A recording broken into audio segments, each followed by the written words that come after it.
guys, and welcome back to my channel. So for today's video, I am finally gonna be filming something that I've literally been planning to do for like the past 2 years. So today's video is gonna be all about money. And obviously as the older you get, the more independent your financial life gets. So for today's video, I just wanted to sit down and talk to you guys about 10 ways that you can budget your money in college and essentially save up thousands of dollars over the year.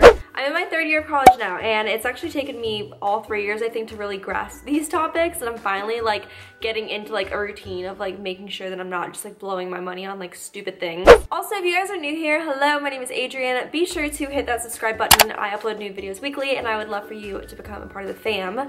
But anyways, let's just go ahead and get started. So when you go to college, oftentimes that's when you actually have to start paying like your own utility bills, maybe your own phone bill, your own rent, etc, etc.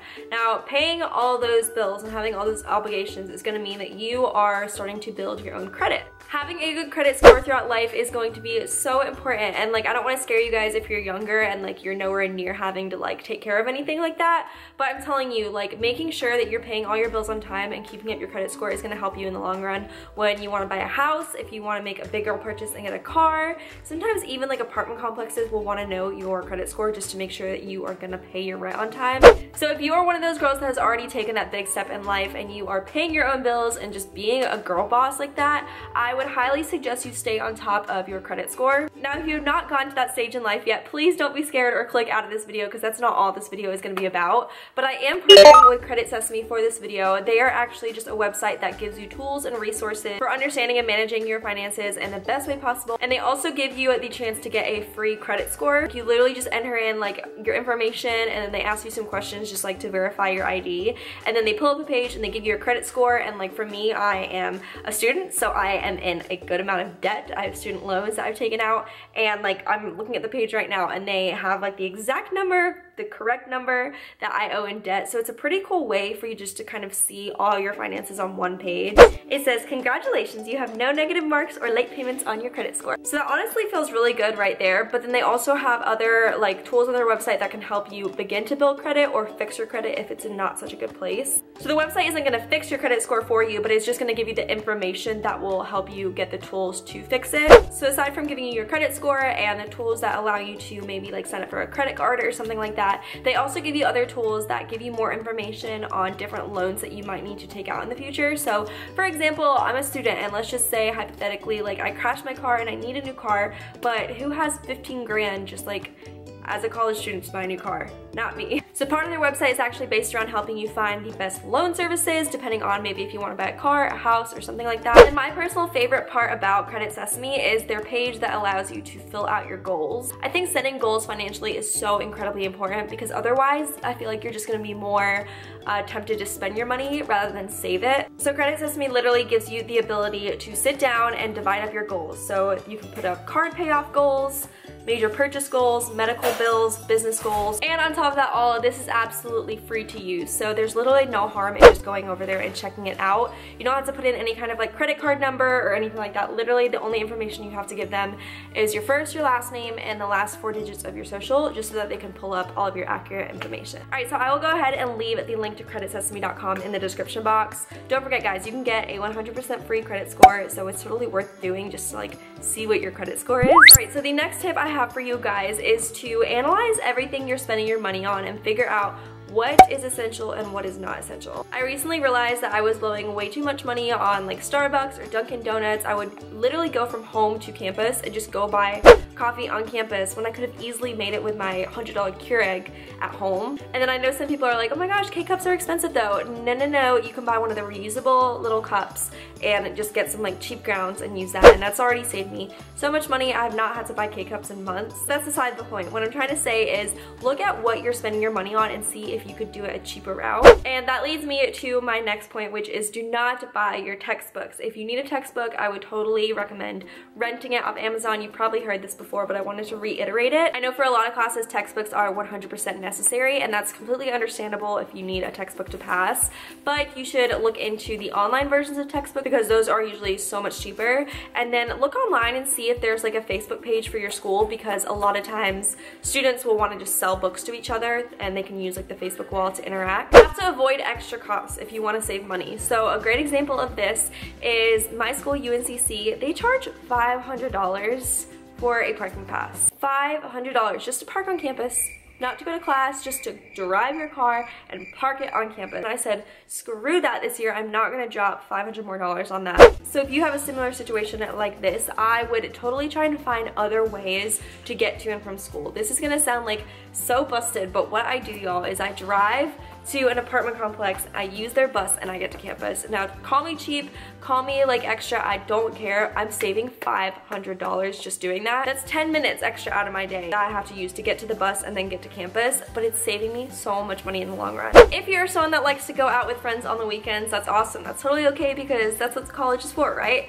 But if you are gonna go out, make sure that you kind of like plan ahead and like maybe do your pre-gaming at home. I don't really know if I should include this one or not because I know not all of you guys are like of age or whatever, but if you're someone that goes out, save the money and just have your drinks at home and then go out to the club and have like one drink. Don't like drink one at home and then like drink a bunch at the club, because not only are you going to regret it when you see your bank account the next day, but you're gonna get way too drunk. So it's better just to kind of like ease it out, have some drinks at home, save the money, and then go out and maybe have a couple more.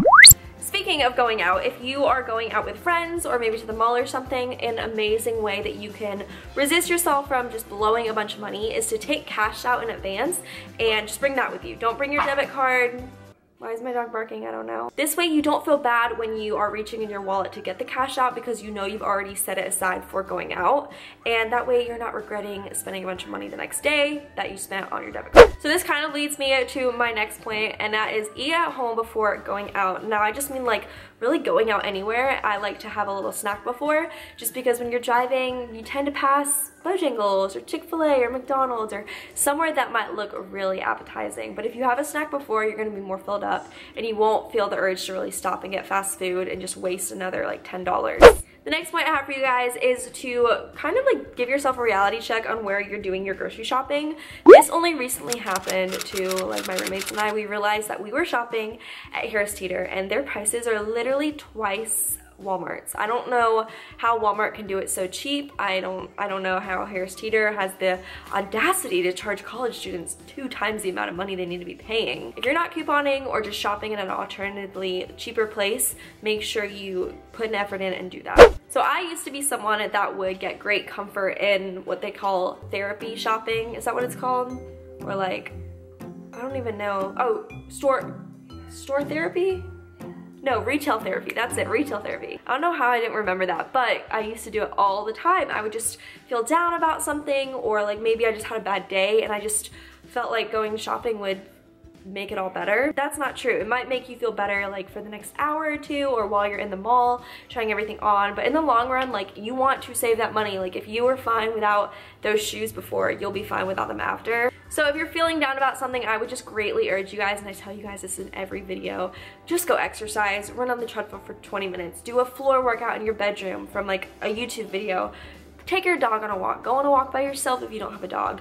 Just do something to get those endorphins released and you won't have the urge to like go and be a victim of retail therapy. So if you're someone that has a gym membership, or if you like pay for yoga every month and you're in college, I would stop what you're doing right now and go on your college's website and make sure that they don't offer that for free in the student rec center. I know a girl in my sorority actually is like one of our Zumba teachers, and I know some people will pay like 50 bucks a month for Zumba classes. So there's no point in wasting that money, or like if you have a $45 gym membership, don't waste that money when you can just be doing it for free on campus. And the final piece of advice I have for you guys is use every time you can to work and save up money while you're not busy. I completely understand being a student and not wanting to have a job, because jobs can take over your life when you're in school, and sometimes you might need like those 7 hours from that shift to study instead of being at work. So if it's summertime or fall break or even spring break, winter break, Martin Luther King Day weekend, go and work somewhere, babysit, go on a babysitting website. Maybe look into getting a job that you can maybe work there like once or twice a week where management is really understanding. But don't use your free time to screw around when you could much rather be using it to make money